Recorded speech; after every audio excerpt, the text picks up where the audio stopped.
Welcome back to the Comeback Kid, everyone. When we last left you, we were discussing the MLB playoffs and how exciting that's been. Now we move on to hockey. It's been an exciting and quite unpredictable first couple weeks of the NHL season so far, right, Matt? And you may have noticed that some of the songs we've been playing in this show have been from the, might I say, immaculate year of 2004. And Matt, that got us thinking, what else happened in 2004? So, staying within the realm of hockey, the Ducks had this amazing streak against the Calgary Flames, where they had not lost at home to the Flames since 2004. The last time the Flames won a regular season game in Honda Center was January 19th, 2004. In 2004, we didn't have a Honda Center. We had the Arrowhead Pond. And that's a name that a lot of people still like to use. We say, hey, we're going to the pond. So, just to see how many things have changed, I thought, why don't I just, belt off some other things that happened in the year 2004.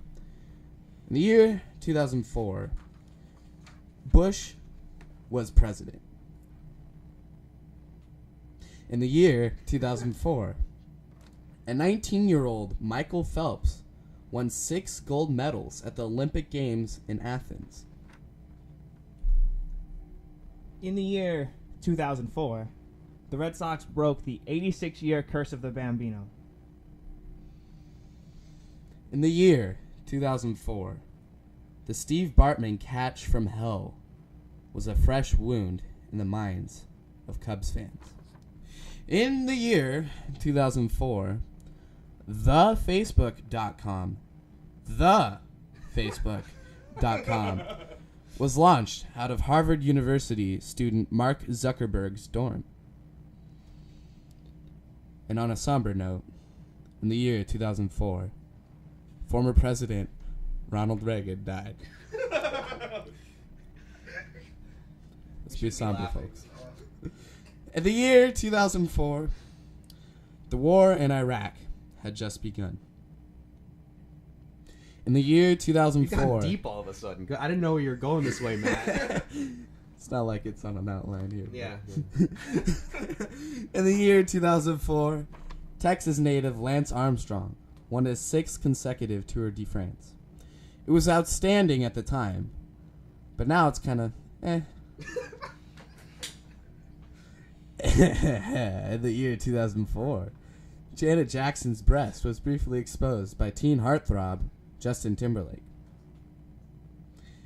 In the year 2004, we remember the 60th anniversary of D-Day, and perhaps the greatest, most important piece of American history. But most importantly, in the year 2004, Hey Ya by Outkast was the #1 song on the Billboard Top 100. All right, everyone. So I'd say that we've gotten a little bit off topic here with saying what's going on in 2004. So let's talk some hockey, Matt. What catches your eye about what's happened so far this hockey season? I agree. Let's go from what's happening in 2004 to what's happening in 2017. Well, there is a plethora of early hockey newslines. A lot of surprises, a lot of not so much surprises.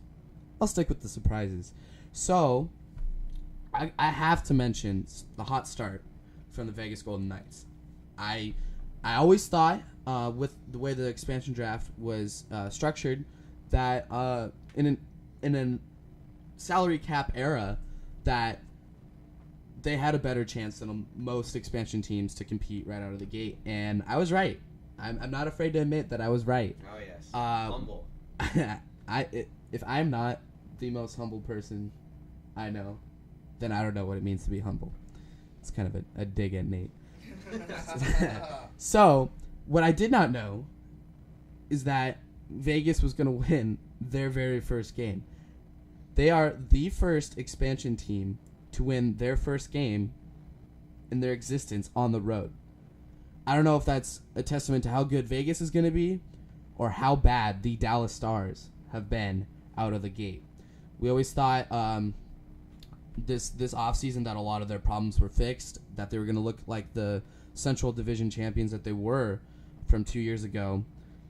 You would expect a healthy Tyler Seguin and Jamie Benn to really just carry this team, plus the additions of wonder goaltender Ben Bishop and a right winger from Russia, Alex Radulov, that they would be better out of the gate. But we haven't seen that yet. But like I like to say, it's an 82-game season. We expect things to change, hopefully, for them. Another surprise is the Colorado Avalanche, coming off the worst record in NHL history last year. I think they were 20 points clear of any other team for the most losingest record of the season. To come out of the gate and be 4-1. They took some risks with some signings that they made. One of them being Nail Yakupov, former first overall pick in the 2012 draft, out of Russia. He played for Edmonton, had a decent year in the lockout season, the shortened lockout season, and then kind of tanked after that and wasn't what you would expect out of a first overall pick. Certainly not even like a third round pick. Went to St. Louis for virtually nothing. Did nothing there. Now he's in Colorado, and he's got 6 points in 5 games. He has more points than Connor McDavid does for the Oilers. So you got to wonder, did they keep the best first overall pick? My answer is yes, but I think it's just an interesting start to see how he has more points already this season than he did all of last year. So Colorado might be a team that we're looking at, who also isn't that far away from success. So maybe last year was just a terrible fluke. I don't know. We're also seeing the resurgence of Toronto. Their young guys are really starting to make a difference. New Jersey is starting to make a difference here. It hasn't really been a lot to Nico Hischier's credit, but for the team that's rallying around him, and they really expect a lot of great things from their first overall pick. St. Louis. Your St. Louis Blues, Ben, if I might say. My St. Louis Blues, yes. have gone to an incredible start, but I don't think we could really expect anything else from them. Tarasenko has been great.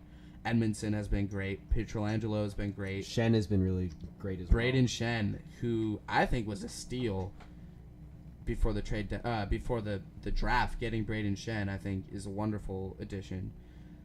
But I think the two teams that stick out to me the most are Edmonton and Anaheim, and how we have not been good. Mm-mm.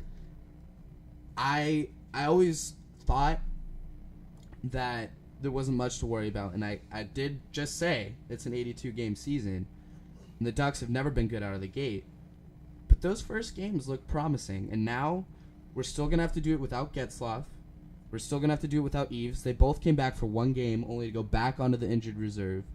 We're still missing like 6 or 7 guys, so I hope that this isn't a sign of what's to come for Anaheim's case, and then certainly not Edmonton. When you have Connor McDavid and Leon Draisaitl, two of the biggest stars in the game right now, not performing, I don't think that's a good sign.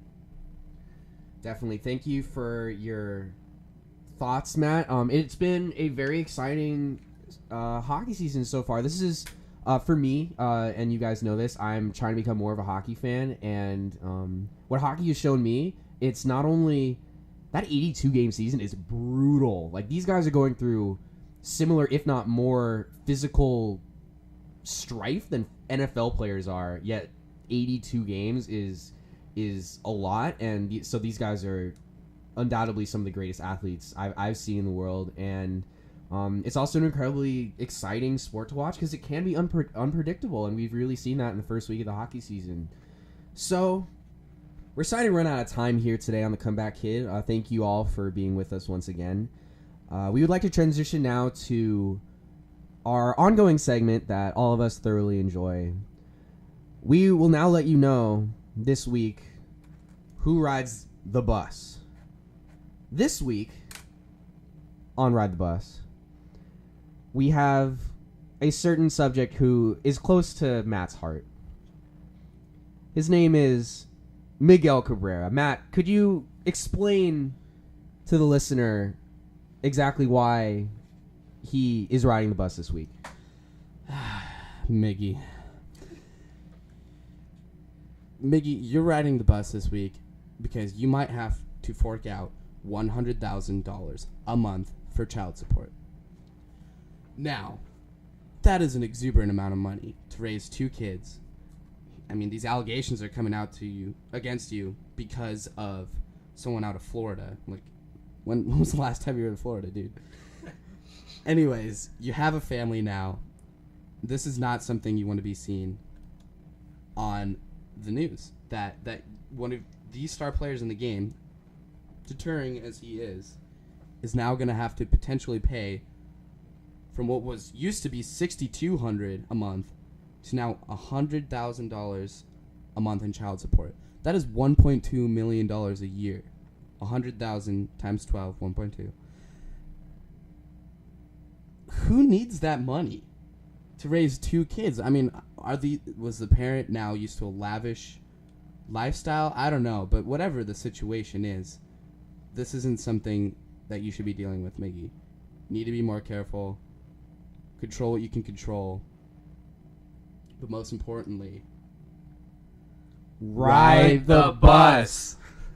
Miggy, I think that the prophetic words of Kanye West really hold true in this circumstance. We want prenup. We want prenup. Yeah.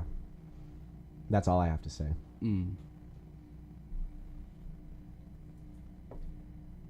Well, thank you guys for tuning in to this week of this episode of The Comeback Kid. We all appreciate you taking time out of your busy schedule to give us a listen. So now we're going to transition to what we're looking forward to this upcoming week. So yeah, we actually didn't have enough time to touch on it on this topic, this episode, even though it's right on the horizon, and I'm sure we're going to talk about it a lot next week. But NBA tip-off is tomorrow night. The Celtics and Cavs, a.k.a. the Kyrie Irving Bowl, is going to be taking place tomorrow night, the opening day of the NBA season after a crazy offseason. You guys will agree there was a ton of movement. The Timberwolves got better. Pretty much the entire West got exponentially better, with the East just... everyone was just migrating west, like from the East to the West this year. So it'll be interesting to see how the NBA season starts. The Cavs might be without LeBron James in the opening day of the season. He aggravated an injury during his final preseason game of the preseason. So it'll be interesting to see moving forward. And then in tandem to the Celtics and Cavs game, there is also Golden State against a revamped Houston team who acquired Chris Paul in the offseason. So it's going to be interesting to see if teams who have strengthened themselves in the West will now be able to contend with the mighty Golden State Warriors. Well, what I'm going to be watching this Saturday, number 19 Michigan, my Michigan Wolverines, travel to Happy Valley, Pennsylvania to take on the number 2 ranked Penn State Nittany Lions. Should be a great game. Michigan trying to get some revenge from... last year, Michigan beat Penn State, but then Penn State ended up finishing higher than Michigan at the end of the season. So Penn State ended up going to the Rose Bowl. Michigan went to the Orange Bowl. So this has become kind of a budding rivalry over the last couple of years, and it's going to be a great game. Can't wait. Go Blue. For me, it's going to have to be this Friday night, Ducks versus Canadians. 2 struggling teams out of the gate. But the reason why I'm excited for it is that I'm going to be there.